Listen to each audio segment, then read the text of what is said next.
How are you all doing? Peter McMahon here. I'm on the roof of the Clink Hostel, which is low value accommodation, really good value actually. I think it's only about €35 a night here, and you're on Abbey Street, Dublin city centre, so really good accommodation.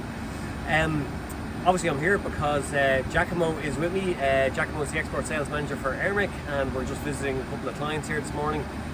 So we're actually going to go over to Arnott's.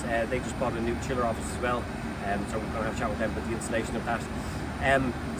The main reason we're here actually is to show these are the NRG heat pumps, reverse cycle heat pumps, with R32 refrigerant. So one of the first large capacity R32 heat pumps in the country.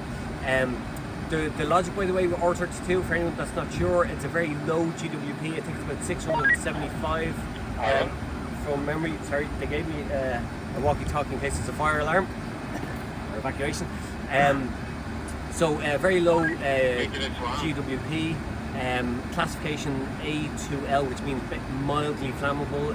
So we're obviously looking for these new low GWP refrigerants and low flammability. Propane, of course, is I think 0 GWP. Is that correct, Giacomo? Yeah, thereabouts, I think. But of course, it's highly flammable. So I went to the Mostra Convegno in Milan, the Mostra Convegno Expo Comfort in Milan there recently, and all the manufacturers were promoting product with propane. Unfortunately, the EN 378, basically the European regulations, are kind of forcing the manufacturers towards very low GWP refrigerants, and hence propane has been used. But there are major consequences. Obviously, flammability, the minimal technical spaces that they're going to require of LMBUs are huge. So fitting propane chillers or heat pumps on rooftops, particularly in city centres, it's going to be a major challenge. So, you know, consulting engineers and particularly the architects need to be very aware of that. Very important point. One of the great things about these, the NRG product range, is they have a zero superheat. I'm going to get technical here now, I'm afraid. But superheat is basically relates to the efficiency of the evaporator. So historically we would have had maybe 5 to 8 degrees superheat, with scroll maybe 8 to 12 with screw compressors, and the logic being after the refrigerant is evaporated, they allow an extra bit of heat to eliminate the risk of liquid refrigerant going back to the compressors. So the lower that superheat is, the more efficient the evaporator it is. Aermec have managed to get the energy with a superheat of 0. So basically it's pretty much 100% efficiency on the evaporator, which is really good. But their monitoring is obviously very careful to ensure there's no risk of the liquid refrigerant going back to the compressor. So it's a really good product, and the first time I've ever seen a product that can do this. So very impressive. So they've a touchscreen. There's a few other features. Touchscreen, which is really nice and neat. You can see a lot of data, you know, basically with the touch of a button. Like I said, the superheat's loaded, so they have an electronic expansion valve. Obviously, they manage that very carefully. This particular unit, because we're in Dublin, we're near the sea. It comes with epoxy coated condenser coil. The condenser coil, by the way, is a V-block, so very efficient. Minimum space with regard to the footprint of the unit, which is really good, of course, because again, space can be a big issue. And this particular unit has integrated pumps fitted and expansion vessels fitted as well. The buffer tanks we have external, which we supply from Fiorini.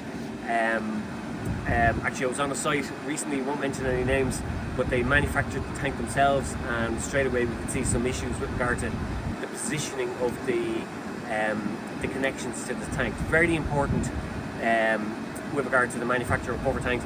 I do, obviously, in addition to these technical vlogs, I do articles, I draft. So if you want my LinkedIn profile and just search the articles, I've done one specifically about buffer tanks, that they're not all created equally. How they're manufactured is very important, and it can have a massive effect on the efficiency of your system. So the positioning of the pipes to the buffer tank is a very important point. Okay, so I think that's probably enough to tell you about this one for the moment. Like I said, it's a really good site. Amazing view here, by the way. Giacomo, if you don't mind, just don't fall off. If you just pan around there carefully.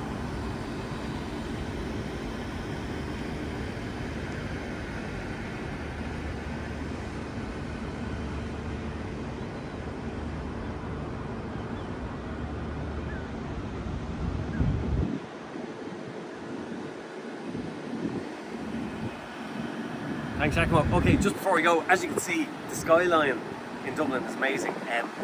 Which reminds me, we're working with a graphic designer we're working with at the moment. We have him in-house working with us for a couple of weeks. And we are going to be showing a Dublin skyline with quite a few of the reference sites that we've done. And just looking around, I can actually see quite a lot from here.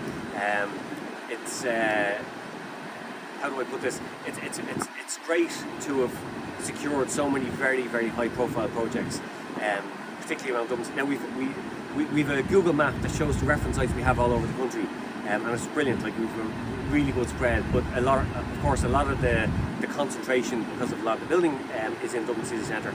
So watch out for that. I'll be posting that hopefully within the next week. Okay, thanks, Jaco. We will move on to Ireland. Obviously, just want to add a big thank you to Tritech, who are our customer, for buying the equipment off us, the Aermec equipment off EICL, and of course JV TIERNEY, who are the consultants on this project. So big thanks to all of them.